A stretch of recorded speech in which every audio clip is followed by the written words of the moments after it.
morning. Please remain standing while members of the Honor Guard from the Madison Police Department and the Lake County Sheriff's Office present the flags. And then I invite you all to join in the singing of our national anthem, led by John Townsend and Justin Youngerman. And then please remain silent as the Honor Guard marches out of the auditorium.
And the home of the brave.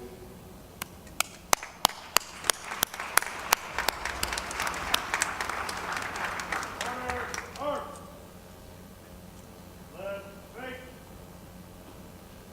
Forward, arm.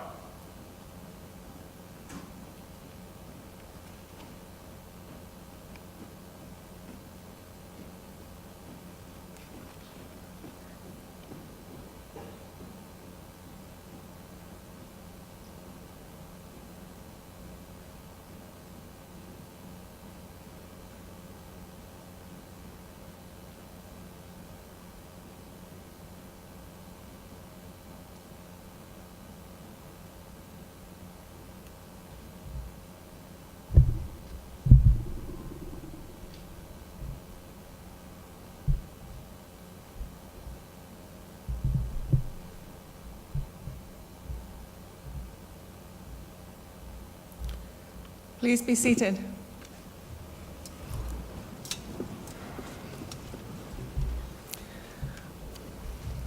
Good morning. I am Yosei Marie Griffiths, the president of Dakota State University, and it's my great pleasure to welcome all of you to our 2017 fall commencement. And this includes all of those of you who are participating online. We are webcasting. First of all, I'd like to congratulate each of you who is graduating today. We are gathered here to celebrate your success in achieving this admirable milestone in your life and your career, a Dakota State University degree. Secondly, congratulations to all of you who are here to support our graduates. None of us achieves any success on our own. We are dependent not only on the support of those we know and love, our families and friends, faculty and staff, but also on hundreds, if not thousands of people who may be invisible and unknown to us, but without whom none of us would be here today. I've always loved the Isaac Newton quote, "If I see further, it is by standing on the shoulders of giants." Well, we are all standing on the shoulders of giants in this field house today. The giants who had the vision to establish this institution that is now named Dakota State University, as well as those who have sustained the university over the 136 years of its history. The giants of our families and friends who have made choices and provided loving support day by day throughout our lives, and the giants of this Madison community and this state, our country, and the world. We are in amazing company today amid a host of witnesses to celebrate the success of the hardworking individuals who constitute this graduating class. So graduates, this is your time to please stand up, turn around, and join me in thanking your family and friends for their contributions to your success.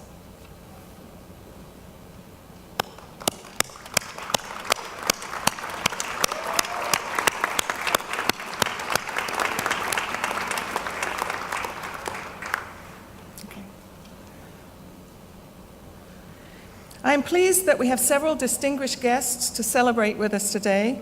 On the platform, we have Regent Kevin Schieffer, and our commencement speaker, Dr. Daniel Reed from the University of Iowa. To my right is Julie Paluk. Where is she? Yes, oh, sorry, South Dakota Department of Human Services interpreter for the hearing impaired. And joining us also today are Regent Schieffer's wife, Lainey, and their children, Annabella and Alexander. So welcome. It is now my pleasure to introduce Student Senate President Hunter Brindley. Hunter is from Mankato, Minnesota, and came to DSU in the fall of 2014.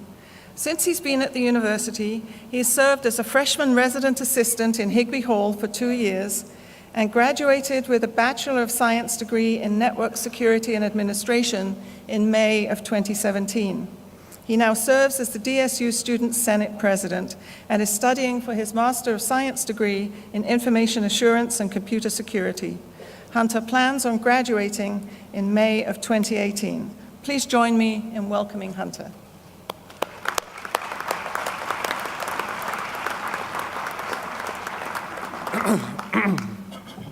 Good morning, y'all. I just want to say before I started here today that I thank you for this opportunity, and it's an honor to stand up here on behalf of Student Senate, and I thank you. So when I think back about my 4 years here at DSU, I try and think about how I've changed and what I've gained. I've earned a degree, gone from liking Coldplay to Kanye, and found out there's more students like me who've grown up working on a farm and ended up pursuing a career in computers. What I've found is that the common thread between those is the idea of expecting the unexpected. Coming to DSU, I did not expect to find so many of those moments. Sometimes I'd go to my 8 a.m. class and find a note on the door saying it was canceled when I got there. I didn't expect that I would become roommates with the first 4 people that I met here, and I really didn't expect the Minnesota Vikings to be 10-2 in the season so far. Some of you may have started out as one major that you're dead set on as coming to college, and unexpectedly ended up changing it a couple times as you found new interests along the way. Some of you may have invited a few friends over for homecoming and ended up with a house full of people. And some of you may have met someone along the way that was your lab partner for biology or a mutual friend of a friend, or you just bumped into them and you both ended up becoming the best of friends. These moments of the unexpected, I believe, best define the college experience. College prepares us for the world ahead by giving us a degree, the opportunity to discover and define ourselves over the course of a few years, and teaches us to adapt to the moments of the unexpected where life flourishes. Take your degree, self-confidence, and the ability to adapt to the world that lies ahead of you in whatever fashion that may be. To end my time with you today, I'll leave you with the idea of you yourself becoming the element of the unexpected. Surpass the expectations set by your superiors, peers, and yourself. To quote a lyric by the artists Post Malone and Quavo about becoming the element of the unexpected, they said I wouldn't be nothing. Now they always say, congratulations. Thank you.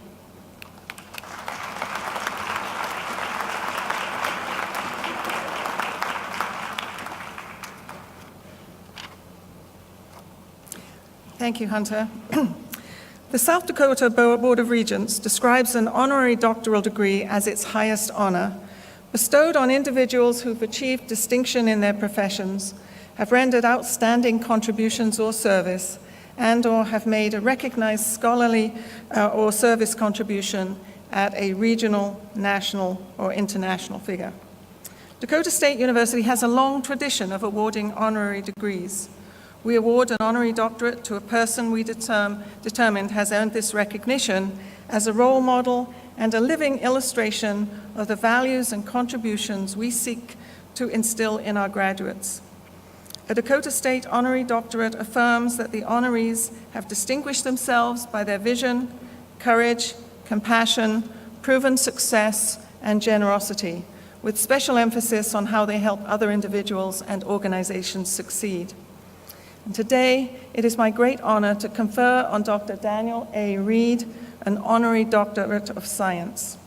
Provost McKay and Regent Schieffer, will you please escort our honoree to the podium and assist me with this presentation? Dr. Reed has made impressive contributions at the leading edge of technological innovation, as well as significant experience in launching endeavors and organizations that have profound impact on outreach and economic development. He's also made extensive contributions in his teaching and mentoring of students in highly technical degree programs. His former students are in leadership positions around the world, including at Sun Microsystems, Seoul National University, INPE, which is the National Institute for Spatial Research in Brazil, the Lawrence Livermore National Laboratory, Anderson Consulting, which is now Accenture, and IBM's T.J. Watson Research Center, among others. Dr. Reed is the University Computational Science and Bioinformatics Chair at the University of Iowa in Iowa City, with faculty appointments in computer science, electrical and computer engineering, and medicine. Most recently, he was the University of Iowa Vice President for Research and Economic Development. In this role, he was responsible for campus research oversight, technology transfer and economic development, and campus research, scholarship, and policy centers. Prior to his appointment at the University of Iowa, Dr. Reed was a corporate vice president, corporate officer at Microsoft, leading a research and prototyping team that addressed strategic business problems in cloud and parallel computing, as well as an advanced prototyping team on extreme computing. At the University of North Carolina, Dr. Reed was the director of the Renaissance Computing Institute, a multidisciplinary institute of the University of North Carolina at Chapel Hill, Duke University, and North Carolina State University, with various research clusters, including disaster response, post-genomic biology, and the arts and humanities. Reed spearheaded statewide research, outreach, and economic development activities, building the institute to more than 100 staff, with about $12 million a year in state appropriation and campus support, plus federal and private support. In addition, while he was doing that, he served as Vice Chancellor for Information Technology, where he merged the administrative and academic IT organizations, launched a new enterprise resource planning system to replace a 30-year-old antiquated IC system. And in that role, he also directed about 600 staff and had a $60 million a year budget. Dr. Reed has been on many strategic policy leadership boards, including the U.S. President's Information Technology Advisory Committee, PTAC, and the President's Council of Science and Technology Advisors, PCAST. He has led or participated in major academic collaborations nationally and internationally. He speaks regularly to diverse audiences, corporate, government, academic, and non-governmental organizations on topics spanning research and scholarship, diversity and inclusion, innovation and creativity, and public policy. He has taught at both the undergraduate and graduate level throughout his career, including multiple PhD and postdoctoral students. He also has numerous patents and patent applications in his name, as well as peer-reviewed journal articles, highly refereed conference proceedings, publications, and a book and book chapters.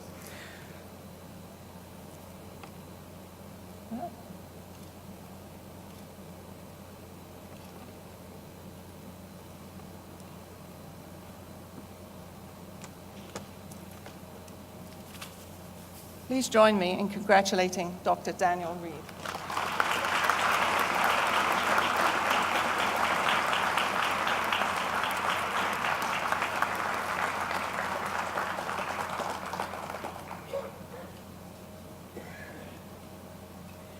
And now I invite Dr. Reed to present today's commencement address.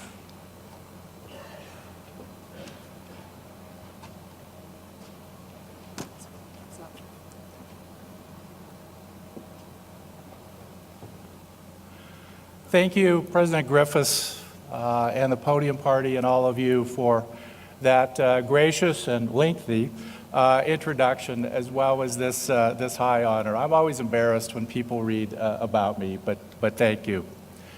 As a commencement speaker, I'm reminded of the cardinal rule of being commencement speakers, particularly to a captive and restive audience, and that's to be funny and to be brief, and if you can't be funny, by all means be brief. So in that spirit, let me begin with two simple questions. Why are we here today?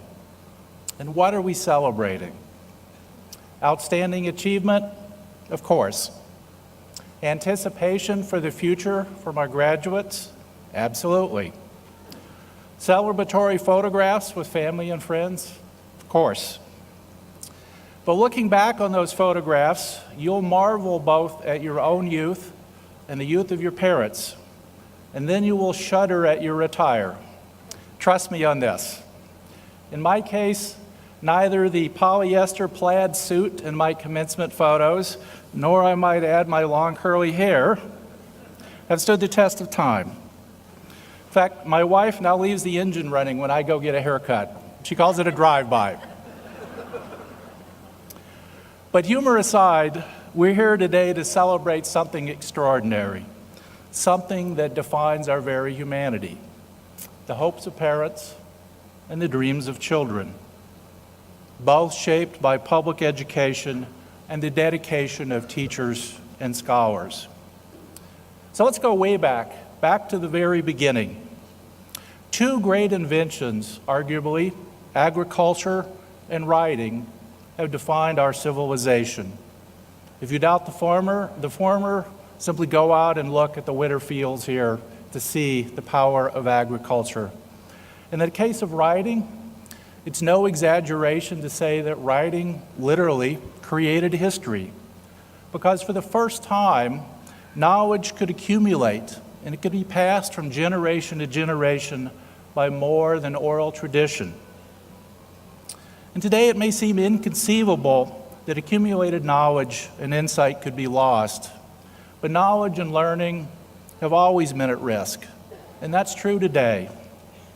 While the U.S. continues to disinvest in many cases in education and scholarship, other countries are increasing their investments. Why? Because they know their country's most precious asset is an educated citizenry. It's both the best defense of democracy and it's the powerful engine that drives a knowledge economy. We would be well served to remember that too. And the history I mentioned earlier has some facts to teach us about that. With the decline and fall of the Roman Empire, 1,000 years of intellectual darkness fell across Europe. During that time, it was the Arab world that preserved, extended, and protected science and mathematics. In fact, our word algebra is itself a Latin derivative of an ancient Arabic word. And if you go up and look at the night sky, most of the bright stars have Arabic names because astronomy was extended by the Arab world. In this world of global fear and strife, it's worth remembering we're all, regardless of point of origin and culture, united by a common intellectual history. Here's another illustration of the dangers of loss, one that's near and dear to my heart as an amateur astronomer. In 1902, archaeologists found a curious and puzzling device in the waters off the Greek island of Antikythera in a shipwreck. Over 2,000 years old, it was a gear-driven computer, an analog computer, one of astonishing mechanical and intellectual complexity. It was capable of predicting planetary motions. It took over 1,500 years. That's 60 generations. And those of you who are new graduates, think about that. That's your children's children's children's children for 60 generations before European engineering skill and astronomical advances equaled and exceeded that of the ancient Greeks. The recurring moral of both of these stories, and countless other tales, when we waver in our commitment to the pursuit of knowledge, even for a moment, the consequences can be grave. Why? Because each of us, graduates, professors and faculty, citizens and parents, we're connected by a chain of discovery and creativity that stretches to the very beginnings of history. As graduates, your place in that chain is what we're here to celebrate today, as both the beneficiaries of the past and, equally importantly, as stewards for the future. I'm sure a few of you may leave here today feeling you're burdened by student debt, but I assure you, you all leave here far richer than you can imagine, intellectually wealthy beyond measure, because you've dipped deeply into the well of human knowledge. And the precious contents of that well are preserved, protected, and extended by teachers and scholars at universities like this one. As professors, the thrill of adding a small piece to the great mosaic of human knowledge, it's an extraordinary feeling. And anyone who's experienced that will tell you, you can live a lifetime in that moment of discovery. But any teacher will also tell you that that thrill is equaled by sharing one's knowledge and seeing insights on the faces of others. As graduates, the ability to teach yourselves new things in this rapidly changing world, to solve complex, ill-defined problems, is without doubt the most important skill you'll take away from here today. As citizens and parents, our support for institutions of learning is a defining attribute of our culture and our civilization. Because a great university is an idea. It's an idea embodied in a people and a place. It's connected to the past by knowledge and wisdom, and it's connected to the future by society's commitment. Its commitment to the dreams of our children. And as parents in this audience, you all know an ancient truth. Every child deserves a chance to live a life, as Dr. Martin Luther King said, defined by the content of their character, but equally importantly, defined by the scope of their talent, the reach of their dreams, and their willingness to work to achieve them. And if you remember nothing else I say today, remember this. All too often, the circumstances of birth limit the future. With opportunity crushed, and with the dreams of children too often stillborn. This is wrong. And I can tell you on this, I speak from sad personal experience. I grew up in poverty. Too young, you learn some sad lessons. The importance of not hoping for things that can never be, about being hungry, about being cold. But even among the poor, there's a hierarchy of poverty. Kathy, one of my grade school classmates, occupied the bottom rung of poverty. She was dressed in hand-me-downs, a worn-out sweater that had seen better days before she was born, and worn-out shoes. She lived just up the hill from me, and in third grade, she and I sat in adjacent seats. One day, our third grade teacher told Kathy, "I'll no longer grade your homework. You erase and reuse your paper." It was a casual reprimand, but it was a life-changing moment for her and for me, because I knew the painful truth. I'd watched Kathy practice her multiplication tables in the winter cold on the only flat surface she had, the unpainted, weather-beaten siding of her house. I watched Kathy's face. I saw her shame. I saw the light fade in her eyes. I saw her hope disappear. And I knew, with an 8-year-old's childhood certainty, there was sin in that classroom, the personal violation of ethical principles. And I see Kathy still practicing her multiplication tables in the cold, the dying dream of a little girl.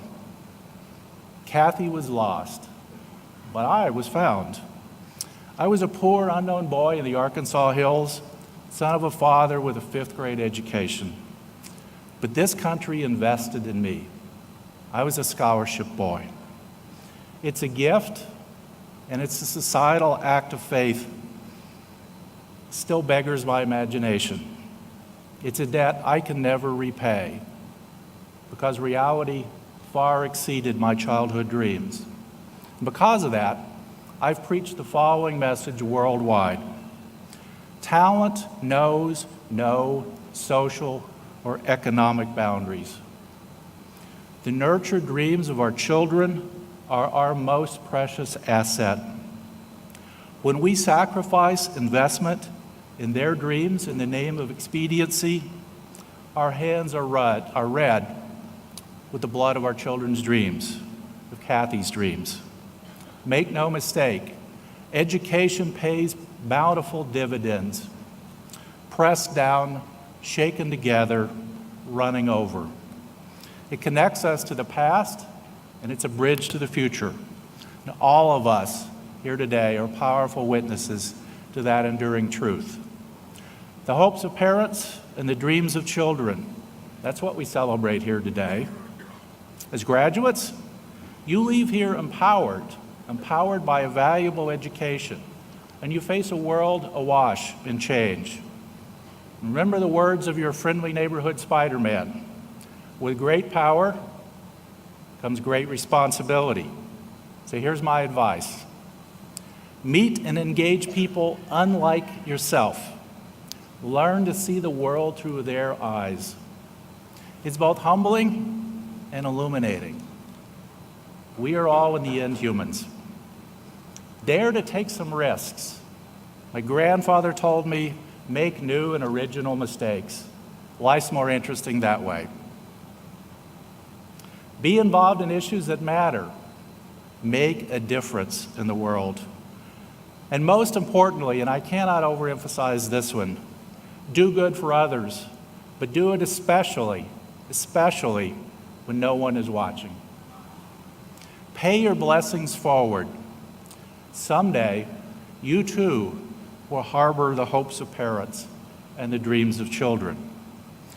Finally, remember what I told you at the outset about commencement photographs. And if you want to borrow a plaid polyester jacket, see me up here afterward. I'll be here by the podium.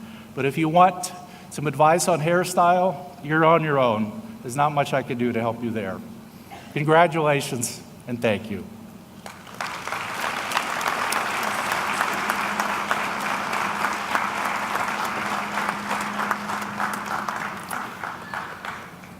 Thank you, Dr. Reed, for sharing how our connections to the past, our hopes, can build bridges to the future, our dreams, with our graduates and their families. I'm now pleased to introduce a musical selection, Times Like These, performed by the DSU Voices under the direction of Sandy Champion.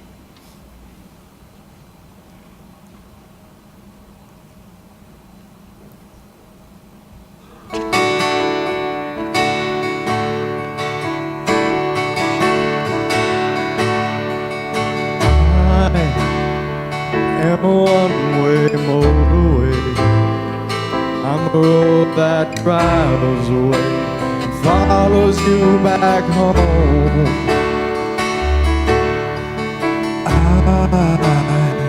I'm a street light shining, I'm a white light blind and bright, burning off and on. Oh, it's times like these you learn to live again. It's times like these you give and give again. It's times like these you learn to love again. It's times like these, time and time again.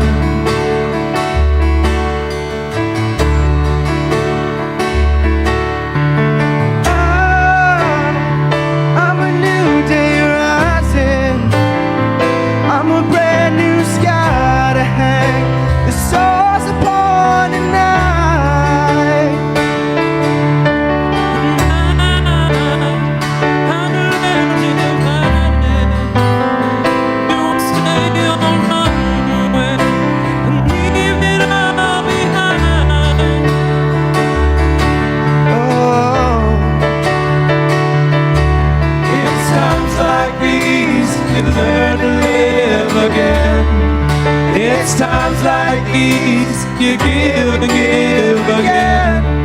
It's times like these you learn to love again. It's times like these, time and time again.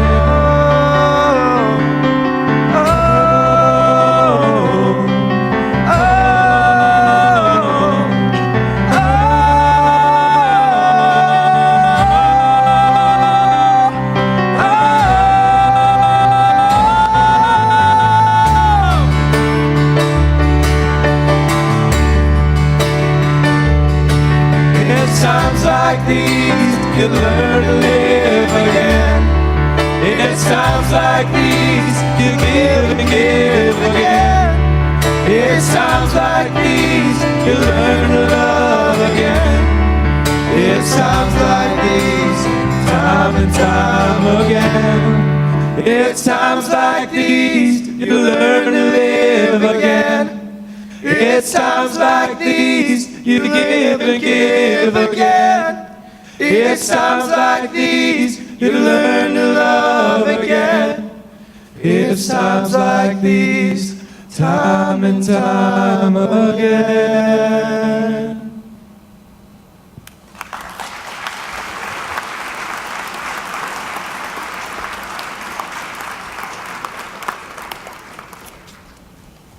I continue to be impressed by the wide range of talents of our DSU students and our broader campus community. Thank you for sharing your gifts with all of us through the added delight of music today.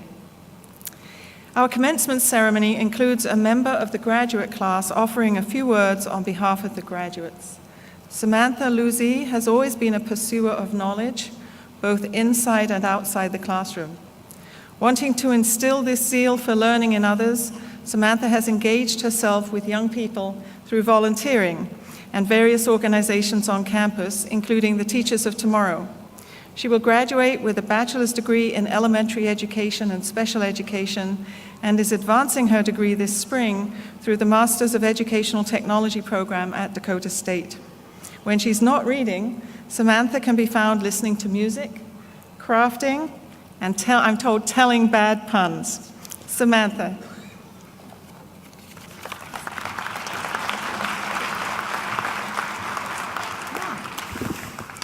Good morning. First, I would like to take a few moments to thank Dakota State University on behalf of this graduating class. We would not be here if not for the quality education that we have received. Personally, after attending 2 different universities and being in college for too long, I can say with honesty that this university truly cares for its students and has helped me find and pursue my passion. All the faculty I have had the pleasure of knowing are truly knowledgeable in their craft. And I can't thank the university without also thanking the education department. You are all wonderful. Thank you for giving us students a voice and helping us grow. When contemplating what to write in this speech, I was stumped. What could I say to my cohorts that might hold some weight? Frankly, I am out of practice speaking in front of individuals around my age. For the last year, I have been devoted to kids, teaching them, interacting with them, and handling all the drama that stems from a room full of children. Some of you might think, oh, that sounds awful. But for me, that will hopefully be my future for many years to come. Children are so honest. Generally, children want to learn and experience new things. They give great advice. And the classes I have worked with have changed my perspective on so many things. When my life is going to be devoted to kids, how could I not include them in this speech? After all, they are much more interesting than I am. So I would like to share with you all some pieces of advice that I received from 6 of the 92 fifth graders I worked with this semester, and they gave me some pretty good stuff. Number 1, the world is not bad with those who do evil. The world is bad because people don't fight against it. Yes, a 5th grader did write that. As college students, we have been blessed with unique privilege and perspective. It's terribly important for us as individuals to remember that nothing happens without change. If you see evil or bad in the world, stand up and speak out. We all have a certain obligation to speak for those who cannot do it themselves.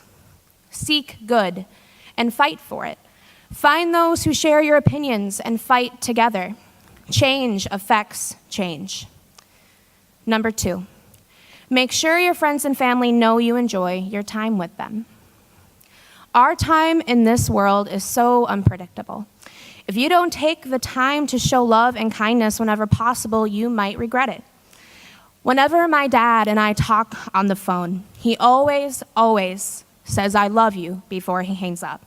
Every single time, no matter how long or how short the conversation was.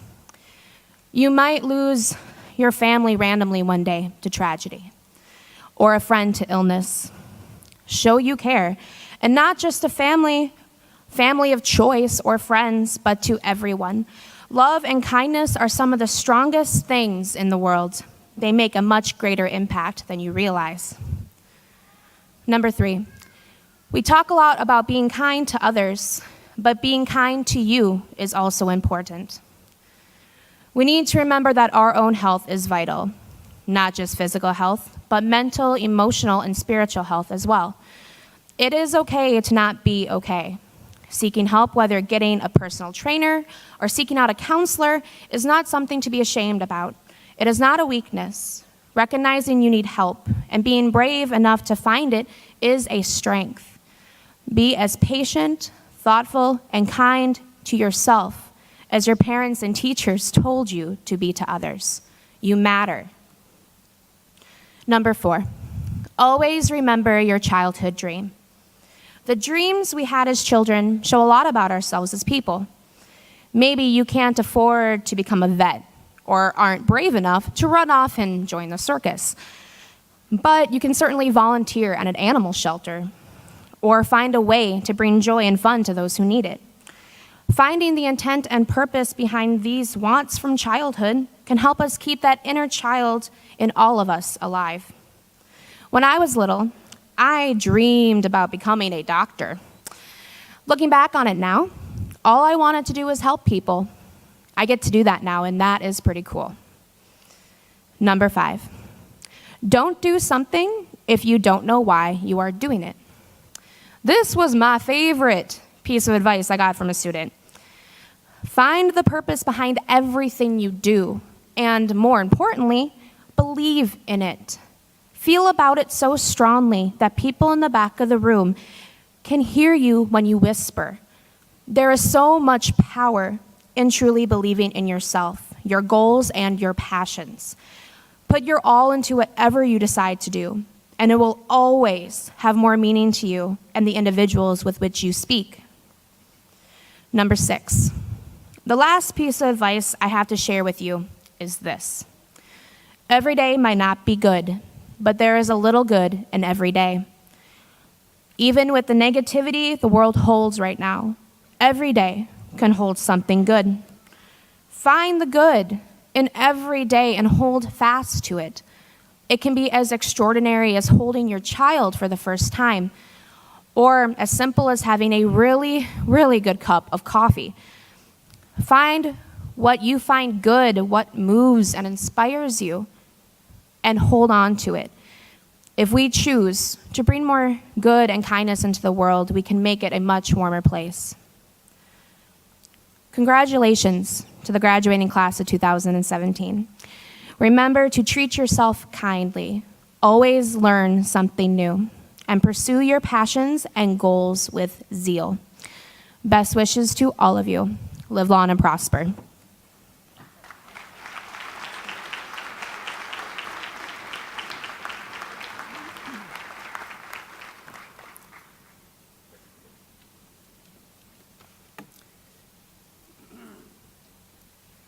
Thank you, Samantha, for sharing your thoughtful words of wisdom that you learned from the young students you tutored this fall. I think you're going to be an amazing teacher, and we look forward to hearing from you over the years. Dakota State University degrees are authorized by the South Dakota Board of Regents, and we're pleased to have Regent Kevin Schieffer with us here today to officially confer degrees on our graduating students. Regent Schieffer, the faculty of Dakota State University have determined that the candidates before you have completed or will complete all requirements for the degrees identified, and I'm pleased to concur with the recommendation of the faculty. I present these candidates to the Board of Regents for the awarding of degrees.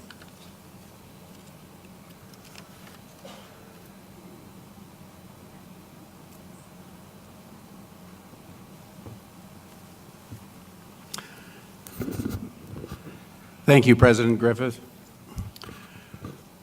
We will take those recommendations under advisement and get back to you in a couple of weeks. No. I have the magic words here. To do that, I'd like to say a couple of things. First of all, maybe begin with a thank you to Samantha. I am going to quote your suggestion number 5 at the next meeting of the Board of Regents. We meet about half a dozen times a year, and these are 3-day meetings, intense meetings, but I wrote it down, if I can find it. Don't do something if you don't know what you are doing.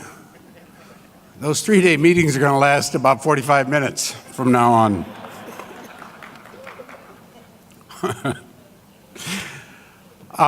The Board of Regents governs 8 institutions in South Dakota, and I just need to share, since I am in Madison today, this is the most exciting institution today for what is happening within higher education.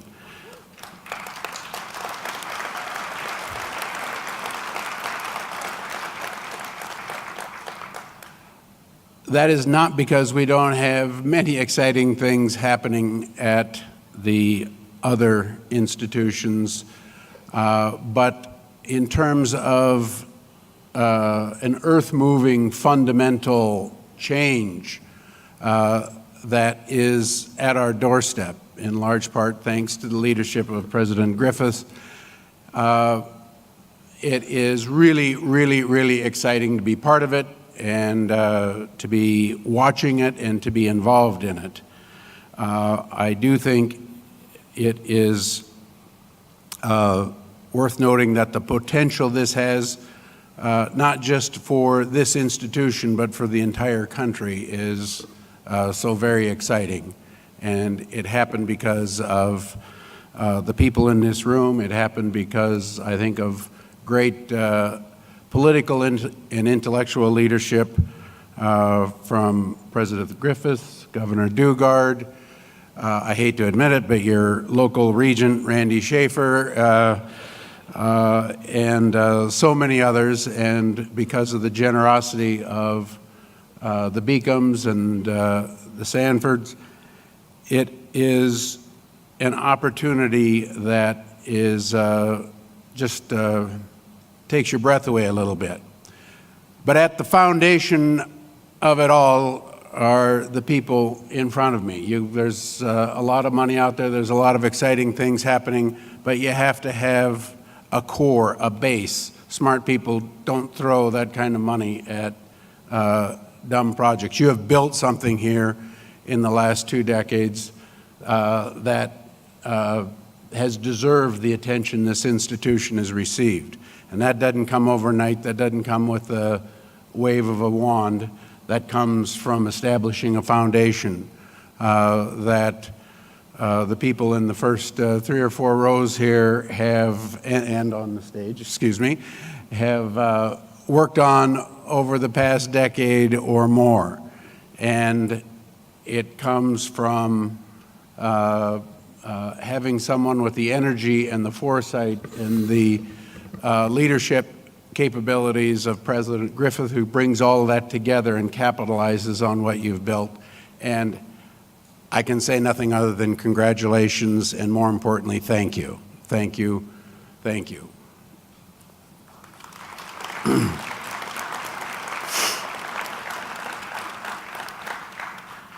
So I need to get down to business. I have to first say, though, I look at higher education, all these statistics out there, you're going to make $1.5 million more in your career on the average. Very true, very important. Jobs, driving the state, all of those kinds of things are absolutely true and very important. But I think oftentimes it is, we don't give enough attention to the philosophical importance of higher education. It does make you a different person if it's done correctly.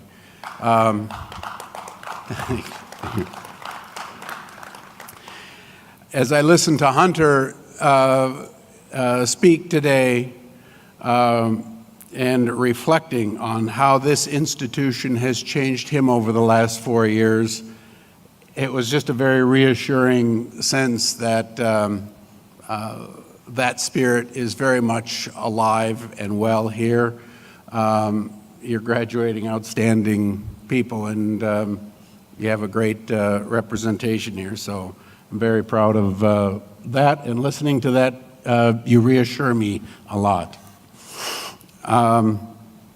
So with that, I will say the magic words here in a second. I do have to say, I've been on the board for 5 years now, I think, and it was a head scratcher to me. Well, still is, I suppose. But our first meeting, my first commencement exercise was here, and I'm thinking, why is the Board of Regents looking over the names, all these lists, where you've done the educating, the president is certified, what? We're looking at lists of names, and I didn't understand it at first. I'm not sure I do now, but I have to say, in all of the time we spend working on budgets and balance sheets and income statements and architectural reports and academic programs and trying to understand all of that, this is what it's all about. And when you see those names on the list, this is the end product. And I understand why we selfishly reserve this last moment to ourselves, but it really belongs to you, so thank you for letting us borrow it for this moment. So, with that, by the authority vested in the Board of Regents for Higher Education by the state of South Dakota, I hereby authorize President Griffith to President of the Dakota State University to award the degrees recommended. Thank you very much.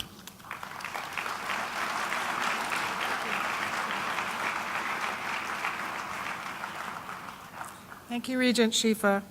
And in particular, thank you for recognizing how special Dakota State University is. If you keep it to yourself, the last representative of the Board of Regents who came here had an inadvertent slip of the tongue and talked about us as South Dakota State University. We are Dakota State. We're different. So I now call upon several individuals to assist me with the presentation of diplomas. And I ask these individuals to rise to be recognized, and I ask the audience to hold all applause until everyone has been introduced. Dr. Scott McKay, Provost and Vice President for Academic Affairs, Mr. Marcus Gostecki, Dean of Students, Dr. Mark Hawkes, Dean, Graduate Studies and Research, Dr. Benjamin Jones, Dean, College of Arts and Sciences, Dr. Doreen Bennett, Dean, College of Business and Information Systems, Dr. Richard Hansen, Dean, the Beacon College of Computer and Cyber Sciences, Dr. Crystal Pauli, Dean, College of Education, Ms. Kathy Calise, Registrar, Ms. Laura Osborne, Assistant Registrar, the student marshals, Thomas Lang and Patrick Gallo. Assisting with the doctoral hooding this morning are Assistant Professor June Liu, College of Business and Information Systems, and Associate Professor Sherry Noteboom, College of Business and Information Systems.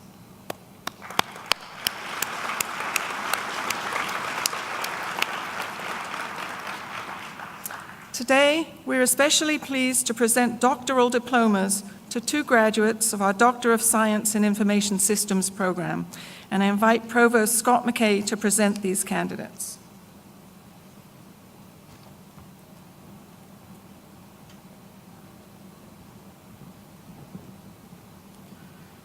It's my pleasure to invite Swayambhu Chatterjee, candidate for the Doctor of Science degree program in Information Systems, to please come forward.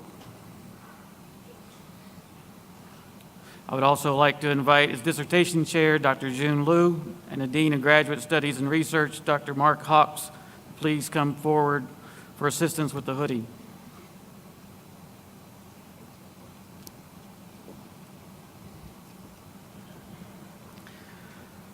Swayambhu has completed a Bachelor of Science in Physics degree from the University of Calcutta, a Master's of Science in Engineering degree from the South Dakota State University, and a Master's of Computer Applications degrees from Madurai Kamaraj University. His dissertation is titled Improving Opinion Mining by Classifying Facts from Opinion in Twitter Corpus. I recommend to President Griffiths and the South Dakota Board of Regents that Swayambhu Chatterjee be granted the Doctor of Science degree in Information Systems.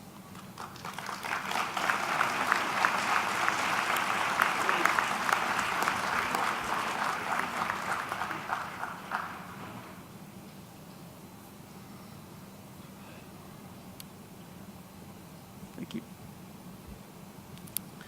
It is my pleasure to invite Samuel Hume, candidate for the Doctor of Science degree program in Information Systems, to please come forward. I'd also like to invite his dissertation co-chairs, Dr. Doreen Bennett and Dr. Cherry Noteboom, to please come forward for assistance with the hoodie. Samuel has completed a Bachelor of Science in Quantitative Business Analysis degree from the Pennsylvania State University, a Master of Science in Information Science degree, and a Master's of Science in Telecommunications degree from the University of Pittsburgh.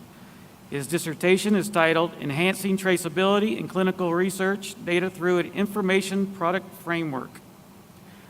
I recommend to President Griffiths and the South Dakota Board of Regents that Samuel Hume be granted the Doctor of Science degree in Information Systems.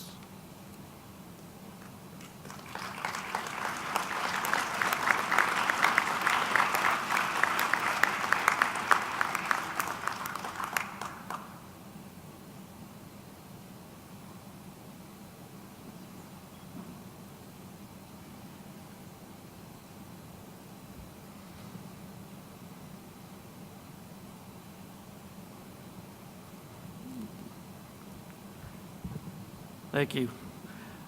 I ask Ms. Osborne and Ms. Calise to please bring the graduates forward to receive their diplomas.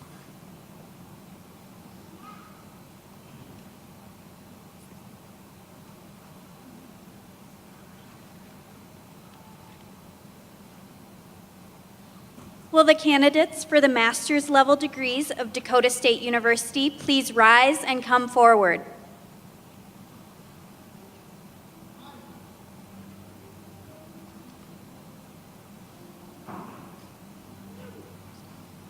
From the College of Business and Information Systems, Master of Science in Analytics, Vaibhav Daya.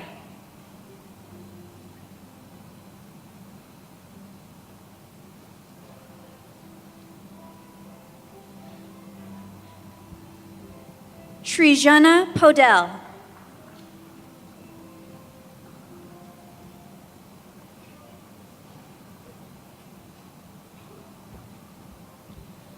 From the College of Business and Information Systems, Master of Science in Information Systems, Daniel A. Adelea.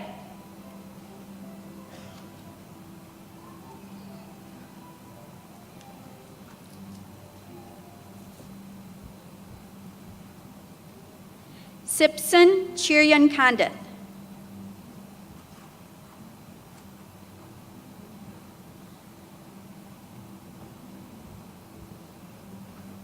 Rajesh Gorasu.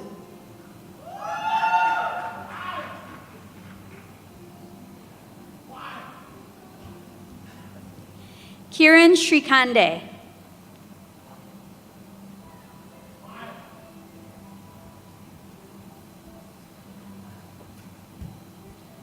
From the Beacom College of Computer and Cyber Sciences, Master of Science in Applied Computer Science, Kofi Asamoah Huadu.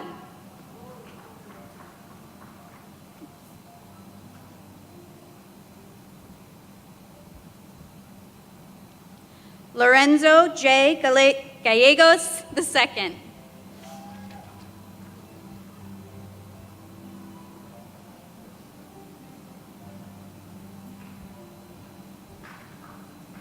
From the Beacom College of Computer and Cyber Sciences, Master of Science in Information Assurance and Computer Security, Abiodun Aluashun Balagun.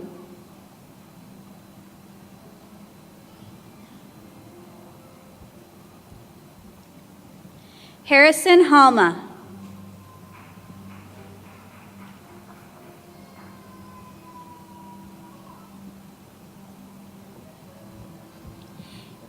Emmanuel K. Reeves.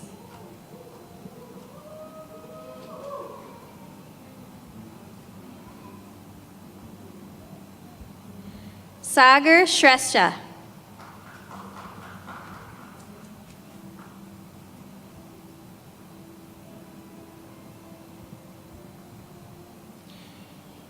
Amber Winters.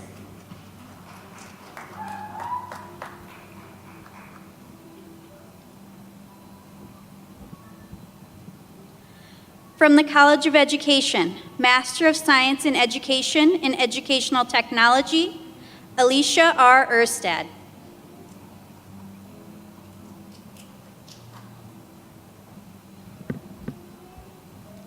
Samantha Jenkins.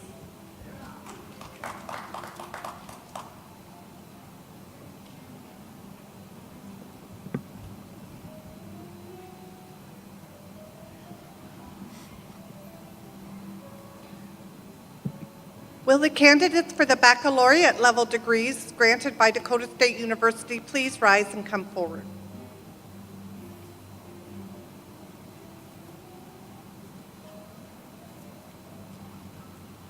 Graduating in the College of Arts and Sciences, Whitney L. Wenger, summa cum laude. Brock R. Gilmer, cum laude. Morgan Jean Hansen.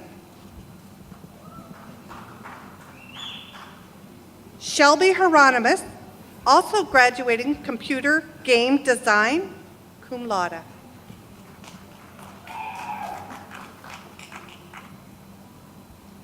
Jackie Krakow.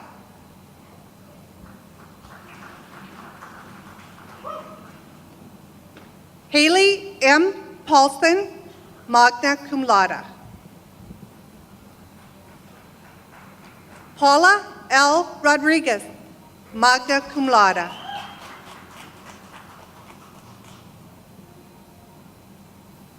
Randy E. Rothberg.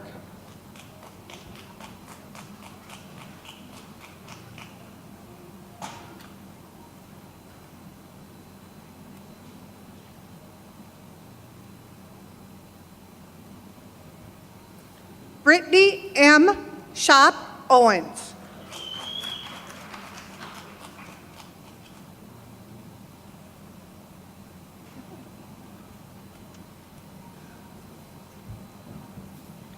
Mackenzie R. Solberg.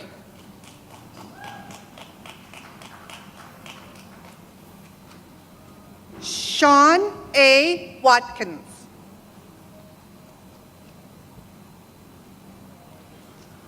Graduating in the College of Business and Information Systems, Dana Dice.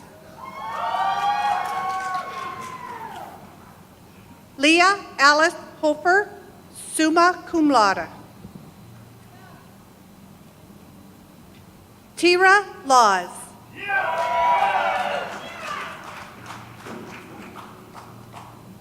Colin William Miles, magna cum laude. Mike Robers. Graduating in the College of Computer and Cyber Sciences, the Beacom College, Brianna Joanne Atzit, cum laude. Galatia Barton, magna cum laude. Andy D. Burnt.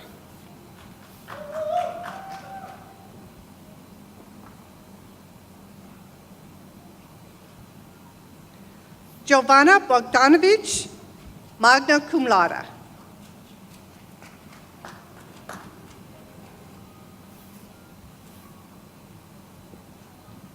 Heaven L. Coughlin, also graduating mathematics for information systems, summa cum laude.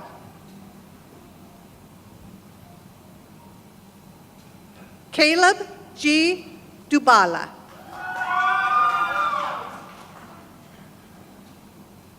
Zachary C. Hoiberg, magna cum laude.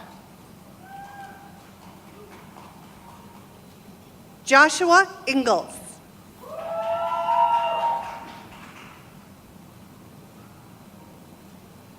Dylan M. Johnson, summa cum laude. Heather Carey, cum laude.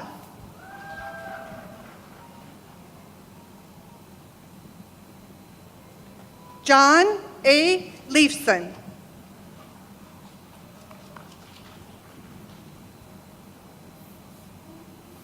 Matthew Polsky.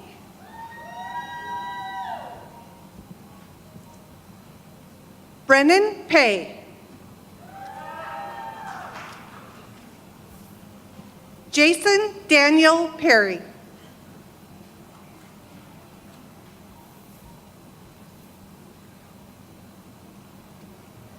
Christian Peter Rees.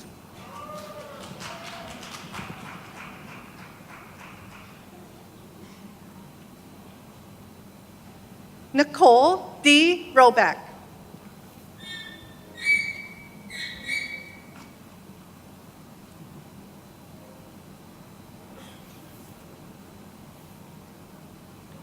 Gerald W. Rousseau, Jr.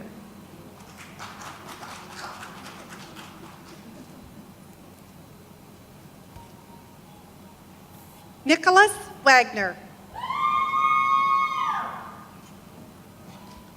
Graduating in the College of Education, Ian P. Barker.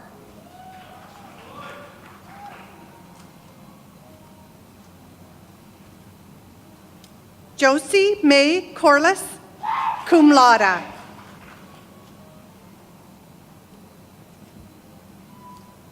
Amanda Entringer, magna cum laude.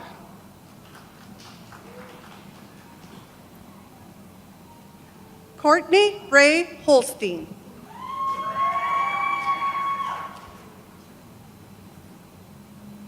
Melissa R. Ledabor.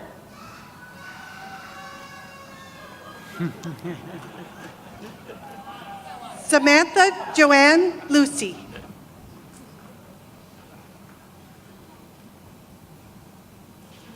Brianne Morris.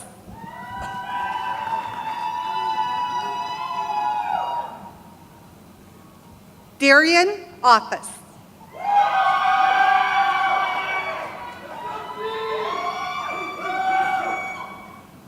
Mackenzie Christina Schultz, cum laude.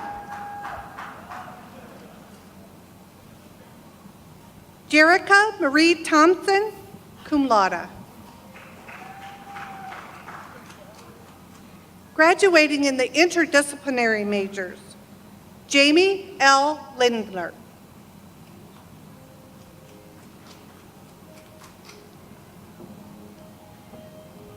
Graduating associate level interdisciplinary majors, Scott Andrew Jensen.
And now we come to the important part of the ceremony. Will all of the graduates please rise? By the authority vested in me by the Board of Regents, I hereby confer upon each of you the degree to which you're entitled, with all the rights and privileges appertaining thereto. Members of this 2017 graduating class, we celebrate your accomplishments. If you haven't already done so, you may now move your tassels from your right to your left, and as you do so, I invite all those in the audience to join me in applauding your success. Congratulations.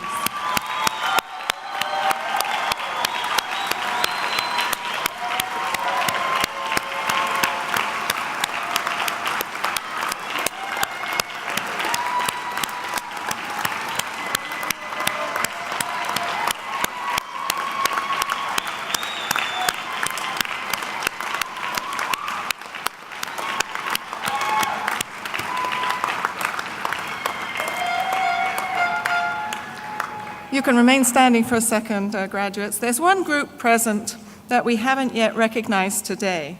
Would all of the DSU alumni please stand and be recognized and give yourselves a round of applause. Loyal to Blue, go Trojans!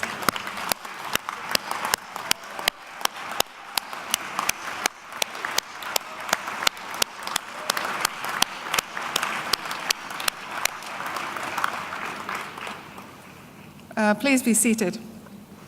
It's now my pleasure to call upon Ms. Kathy Calise, representing your Dakota State University Alumni Association, to welcome today's graduates as alumni of the university.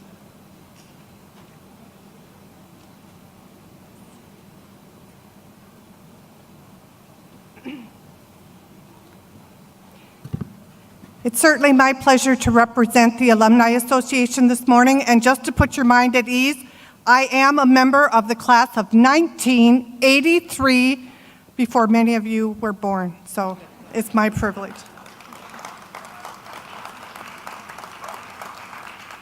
Graduating class of 2017, you are now officially members of Dakota State University Alumni Association.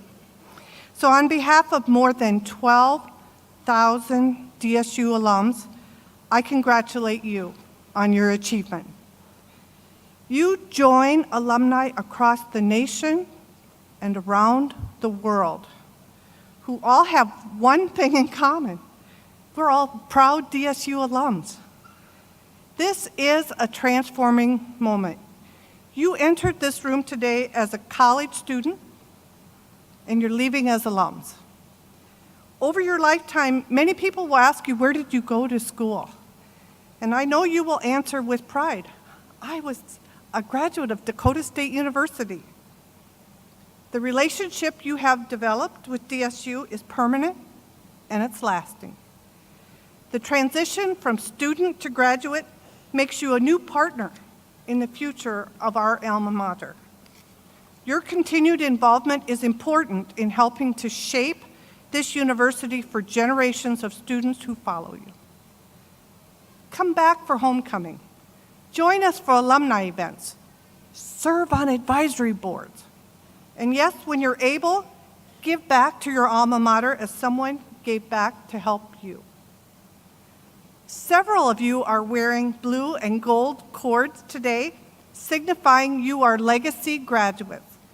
And what that means is you have someone special, a relative in your life who graduated also from DSU, and that you are carrying on that fine tradition today. We hope that you, in turn, will encourage your family members to follow you to DSU as well.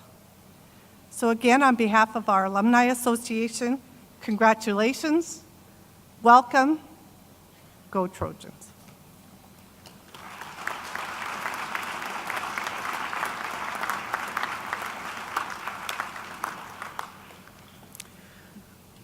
Well, before we conclude, I'd like to ask that we all take just a couple more moments to savor this occasion.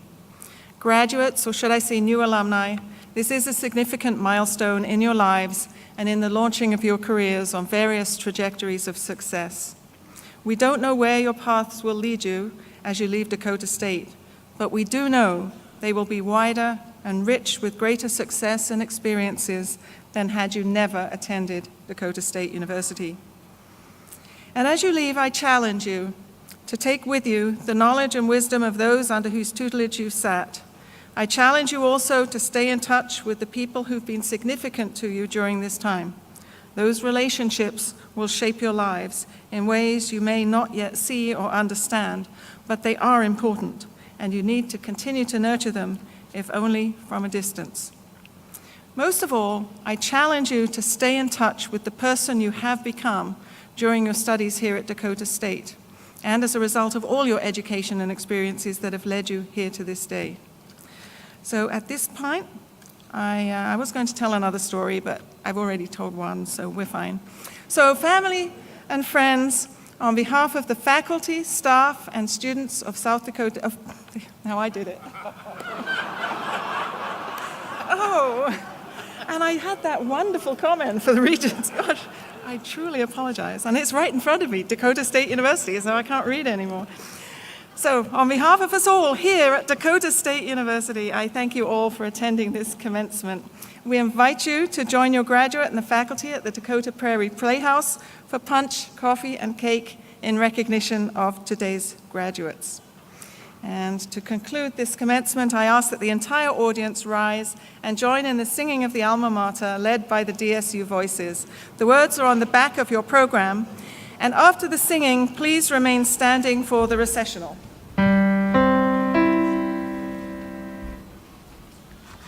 On the eastern plains of South Dakota, where the sunshine is ever near, there's a college we are proud to honor, whose name to us is dear. Cheer her on to victory, now your voices raised, for your colors blue and gold sing praise. Dakota State University, Dakota State University, true and loyal to thy name forever, nothing from our hearts our love can sever. Hail to thee, our college, may thy spirit live, our alma mater, DSU.